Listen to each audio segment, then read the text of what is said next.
What's good, guys? It's Amon-Rellik the God Slayer. We're back. More Black Desert. You got it. You know what we're here to do.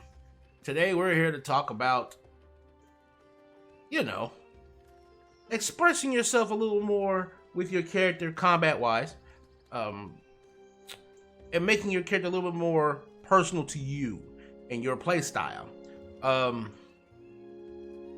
this is going to involve not so much as obtaining gear, but obtaining different things to augment your gear. But not only your gear, but skills as well. You can augment your skills. So we're gonna go into our gear first. If you look at our Grunil and stuff like that, you see where it says insert crystals via transfusion. These crystals are like, for instance, I think I have one on me now that I can show you. Magical Crystal of Perfection. Get off my screen. I know, you just handed me stuff. Just thank you for all of that. I got all kinds of stuff I need to be getting. Thank you for that. But it says Magic Crystal of Perfection. And its usage says it gives me luck +1. Okay, but we want something more combat oriented. Let's see if we have any in our storage. I thought I had pulled them out for this video, but apparently I misjudged that one was not a combat one. It feels like something's missing. Ah, here we go. We've got Magic Crystal of Affinity, Attack Magic. Magic AP up +2. Now, this would probably work out better for my Dark Knight as well, because my Dark Knight is considered magic damage. So, especially I believe in her awakening form. And so I would probably want to put these on at some point, but I'm going to wait to do that. But you can do this for weapons and armor as well. There are armor crystals that you can put in your armor and your weapons. So let's go back to our screen here. Like I can put, oh nice, I can put crystals in my weapons as well. I can put one in my knot, which is considered my sub weapon. Well, let me put one in my actual awakening weapon, but one can go in my gloves, one can go in that, 2 can go in my head, 2 can go on my chest, and I don't think you can put any on your accessories. So you'll have those, but then you'll also gain artifacts that will give you extra stats as well, and those stats can range from PvE stuff to PvP stuff, and you'll be given an alchemy stone as well that'll give you stats as well, depending on basically on what you want. You can look up all those because there's tons of them, so you can look them up and see what benefits you the most in your playstyle. And that's basically how you would stat wise tweak your gear to fit you and what you value most, whether it be AP, attack power, DP, defense power, accuracy, or evasion, or luck, or anything like that. And again, you can only have a certain amount of luck. Like for instance, my luck is at 4, and so if I got +1, I would have maxed my luck out at 5. So luck accessories and stuff like that I probably wouldn't deal with. That's one of the reasons why a lot of people do this when they buy these kind of when they buy the little special appearance stuff that you get from the market. People tend to also want to get underwear. And the reason why they get underwear is because it gives you a +1 luck. Because you usually start, I believe, around like 2 luck, I believe, 2 or 3 luck, something like that. And so you can get, one to give you an extra luck, which again, luck is very important because it increases item drop rate. So you definitely want to do that. So you can increase your attack speed, your movement speed. I got critical hit up, So my basic crit rate right now is at +15, by 15%. and that's added on to my base crit rate. So you wanna, you wanna get certain things like that up. Crit, luck, and attack speed. Movement speed is basically your running speed, but attack speed you definitely want to do. Like, as you can tell, it affects so many classes. So you're gonna probably want to get that up as well. And you can do that as not only through like using your crystal infusions for your armors and weapons, but you can also come to skill instructors. That's the reason why I was standing here next to this weird painting, because this is actually a living guy inside this painting. But there'll be skill instructors in all the major cities, but the one for him is here. I have seen the way you walk, a trained combatant. And you'll start to be able to put skill add-ons on your abilities at, I believe, 50, 52, 54, 56, 58, and then the last one at 60. And so you basically will get 6 moves that you'll be able to, at 60 you'll have 6 moves that you can take from like for instance, if we were to look and select skill, it'll give you a list of the skills on your main class that you can use, and a list of your awakening skills that you can use. Your best bet is to first get the list down, see what you do have available, and this doesn't change. So it's just going to be what you have available regardless, and then picking one of those. Let's say, for instance, if we wanted, like we did airstrike, and then you would pick airstrike, and then you would then select amongst the abilities or amongst the status effects. Extra AP plus 20 against monsters for 7 seconds. When you see damage to humans, that means PvP plus 10 for 7 seconds. Boost your DP plus 15 for 7 seconds. Boost evasion rate, accuracy, all these different things. You got extra damage to humans, negative 10 on the target for 10 seconds. That basically drops their ability to hurt you for 10 seconds. Drops their DP, makes them basically more susceptible to damage for 10 seconds. You've got movement speed up. You've got bleeding in this game. I will suggest not. Okay, bleeding isn't completely useless. It might be able to help you out with that last bit of damage, maybe at the very end of a fight, to go ahead and finish something. But it is beyond that. It's like if you look at how much damage that is. 100 damage every 3 seconds for 15 seconds. So that's 3, 6, 9, 12, 15, right? So that's literally 1, 2, 3. That's 500 damage. If you look at how much health I have, that won't even drop me down below 1,000. Below my 1,900, it'll only drop me down to about 1,300. Like maybe 1,400-ish. So it's like I'm not going to lose that much health over that period. You're going to have to keep reapplying that over and over and over again. You see what I mean? So the idea... How much are you aware of the cartoon book?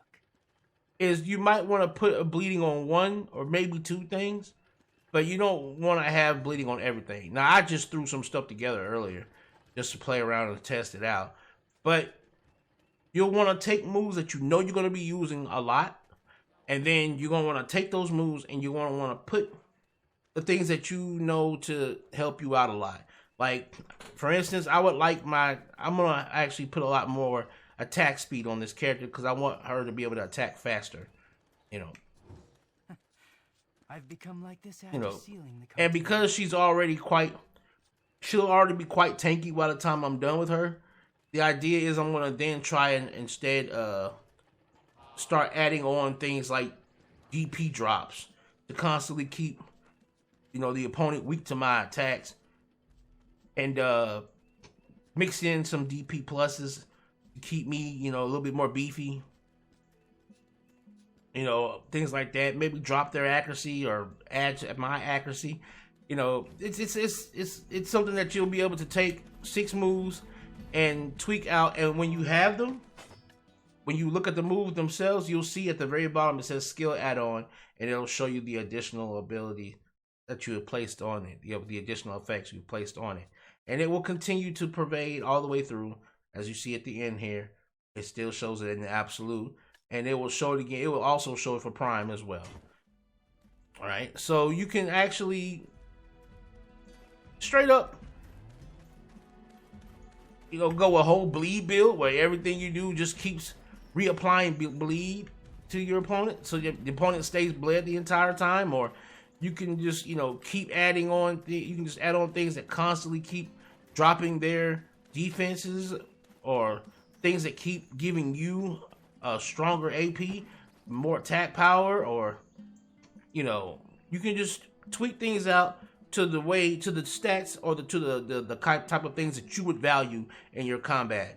And I'm focusing mostly on PvP because of the fact that PvE, as you can tell, if you just have a good gist of what your stuff does and what it can do, and just have a decent little, combo, set up for yourself, you can kill enemies especially when you're actually on the level with them gear wise.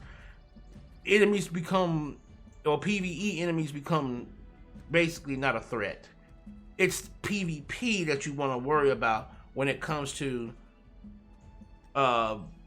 making sure that you're very comfortable with what your class does, and then the way you tweaked it for yourself, And that's where truly knowing, like I said before, when we talked about CC count and, what CCs you would want to do in a combo, and, knowing how long each CC lasts. So when you do a stiff, you might need to do another CC right after that, because that stiff's only going to last 1.5 seconds. So you might want to do a stiff into a stun, and that stun will last 3 seconds. And then, when that stun's about to go away, you can do one last knockdown for 4 seconds. And while that knockdown is there, you'll have 4 seconds to beat on them and do some more moves. And then that CC count will be over on that last second after the 4 seconds of that knockdown. So,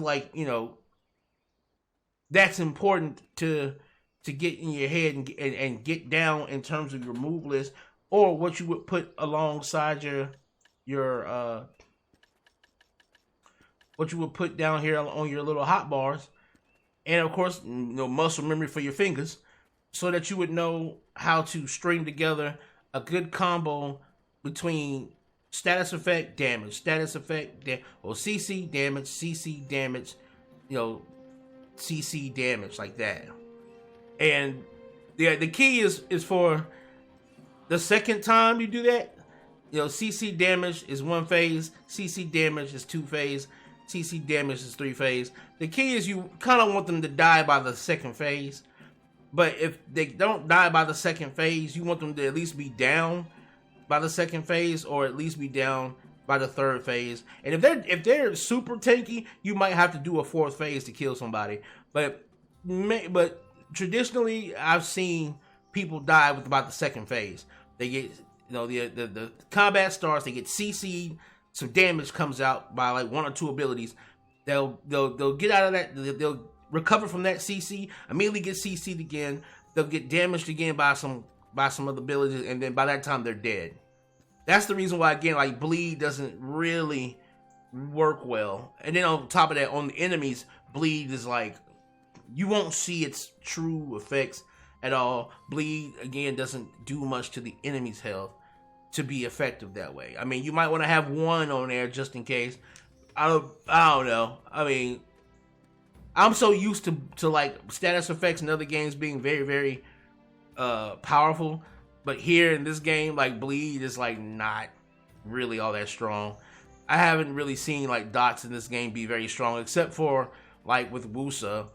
She's got what I would technically call a dot for a minute there, but it's not like something you would set on an enemy and it stays on them. So it's weird. Instead, you might want to go for the percentages and the damage ups and the critical ups and the damage downs and stuff like that. Those will probably be more beneficial to you in the overall gist of it. But if you did want to create a complete bleed type build, it's not You know, it's not out of the realm of possibility at all. And the idea is to make sure that everything that you have is something that you understand as you're doing it. That's the idea. Is just getting very comfortable with knowing, okay, I just did that ability, so I know what's going to happen to the enemy.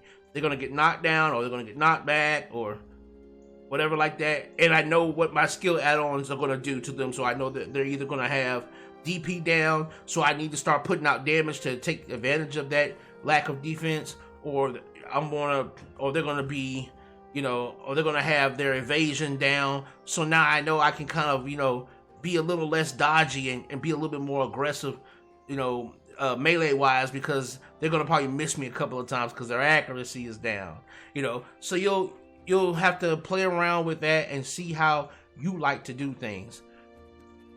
Again, just a good 15-minute video to kind of, get into that. But one last thing before I go, I want to let you guys also know the importance of these Caphra stones. Like I showed you before, you're going to have 1 to 15 in levels, and then you're going to start seeing things say pry, duo, try, tet, and then pen. That's basically 1, 2, 3, 4, and 5 corresponding to what I just said.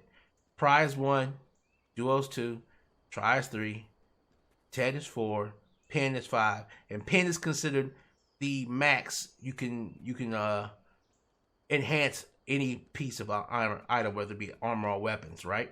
Or accessories. Now, each of those levels can have 20 sub-levels inside of them by using Caphra stones, right? And Caphra stones basically juice a weapon up while they're in that particular state. So let's say, for instance, this Try necklace was Caphrable, right? I would be able to Caphra this necklace 20 times and basically squeeze out as much as I can out of the level 3 of this until I go to 4.